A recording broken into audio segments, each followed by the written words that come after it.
Two brothers opened a tiny California drive-in. Decades later, the name would be everywhere. Their first restaurant opened in San Bernardino in 1940, according to McDonald's. It looked like hundreds of other American drive-ins, with one crucial difference. The brothers were not chasing an empire. They were trying to make dinner work. Their breakthrough came from doing less, not more. In 1948, they closed temporarily and rebuilt the operation around speed. McDonald's history records a 9-item menu, centered on a 15-cent hamburger. No car hop service. No huge menu. No waiting around. The brothers were designing a machine for serving food, not merely cooking it. That system became the speedy service system, the foundation of their innovation. It worked because every movement had a reason. Burgers could be assembled faster because the process had been engineered beforehand. The brothers had accidentally created one of modern food service's core ideas: consistency. Customers noticed something simple: the food came quickly, and it looked familiar every time. Success changed the brothers' problem. Now other people wanted their system. They began franchising, but expansion was still cautious and uneven. Some franchises operated, others never reached the scale the brothers imagined. The system was revolutionary, but someone still had to scale it. That person arrived in 1954, selling milkshake machines. Ray Kroc expected another restaurant. Instead, he found 8 multi-mixers running. 8 machines meant one thing: this tiny restaurant was doing serious volume. Kroc watched the kitchen, the queue, the menu, and the timing. He saw a system that could be duplicated across America. The brothers had invented the system. Kroc believed he could build the network. The deal changed McDonald's forever, but not on the brothers' terms alone. In 1955, Kroc opened his first McDonald's in Des Plaines, Illinois. For Kroc, this was no longer a restaurant. It was a replicable business system. Every restaurant had to look familiar, move quickly, and deliver the same experience. The Golden Arches turned a restaurant into something recognizable from a distance. Architecture became advertising before customers even reached the counter. Kroc understood that repetition could create trust. The system was becoming less about hamburgers and more about reliability. And reliability scales beautifully when customers outnumber the founders. By 1958, McDonald's had sold its 100 millionth hamburger. But the brothers were watching something else: who actually controlled the future. Their idea was growing beyond the small operation they personally understood. Kroc wanted scale. The brothers wanted control. That difference would eventually decide who owned the empire. By 1961, the brothers sold the exclusive rights to Kroc for $2.7 million. The men who invented the system no longer controlled where it went. For Kroc, the sale was only the beginning. He built an organization around standards, training, real estate, and franchise discipline. The restaurant became a standardized franchise business from coast to coast. A teenager in one town could order the same meal as another across America. Consistency became the product customers could trust before they tasted anything. Then McDonald's learned to put the brand itself into American childhood. Ronald McDonald turned a hamburger chain into a character children could recognize. Advertising stopped selling only food. It started selling familiarity. In 1965, McDonald's became publicly traded, opening another chapter of expansion. Capital could now accelerate expansion in ways the brothers never could. New restaurants appeared beside highways, suburbs, shopping centers, and city streets. By 1967, McDonald's crossed the American border into Canada and Puerto Rico. The system had escaped the California drive-in where it began. But the core remained identical: speed, limited choices, predictable execution. That was the secret. The customer never needed to know the machinery behind it. They only had to experience the result. The architecture, menu, uniforms, cooking sequence, and service all reinforced the same promise. Fast food had become fast because the business was designed like manufacturing. That idea would influence an entire American industry. But McDonald's was becoming more than a restaurant category. It was becoming a cultural symbol. The Golden Arches became one of the simplest visual signals in American commerce.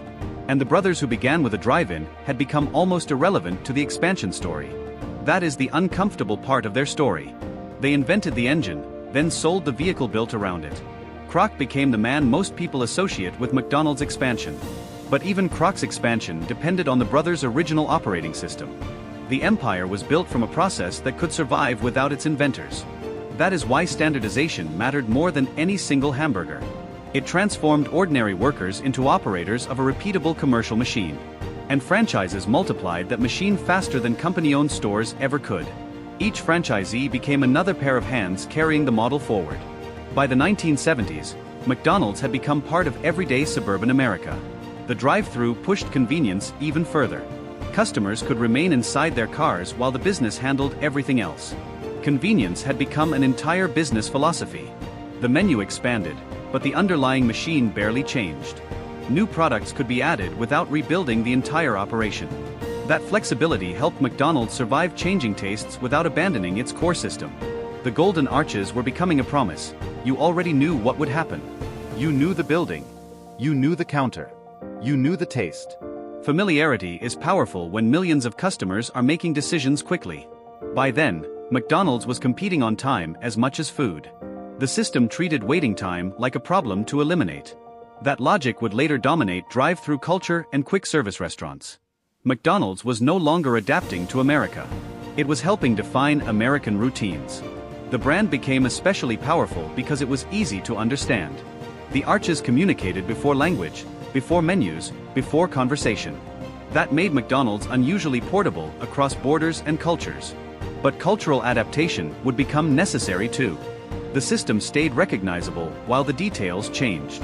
That balance helped McDonald's become global without becoming completely identical. By the 1990s, the brand was almost impossible to miss. The company was no longer just selling hamburgers. It was selling a predictable moment.